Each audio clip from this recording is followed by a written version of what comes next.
In this lesson, I'm going to go over double block with open hands and double strike with fists.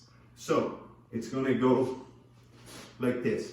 And now, those who know karate and know the katas of karate, this part can come from Hangetsu, and then the second part can come from a kata called Hien Sanda. So we're going to do a demo and go over the bunkai, the meaning of the first moves of Hien Sanda, and then I'm going to mix it with Hangetsu, and that's what I teach to my students. So in the kata, I look to the left, my opponent attacks, I block, I go into defensive mode. As he goes to punch, I move forwards and block it, and then I do double strike. So they're all using fists. So one more time, we'll do it slow. So block, moving, block, and strike. So I'm going to bring my son over here. So when I strike, he attacks. I block, move in, and then double strike. So one strike to the chin, one strike to the body. So now we're going to mix it, and I'm going to bring it back over here.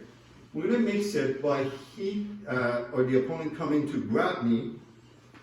I block, and then I strike. If I'm just using the Hangetsu technique, he comes, I can strike him right from here. So we'll do it on the other side.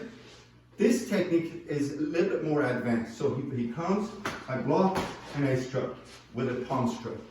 It's very effective. It can do a lot of damage. Obviously, I'm controlling it because I don't want to hurt my son.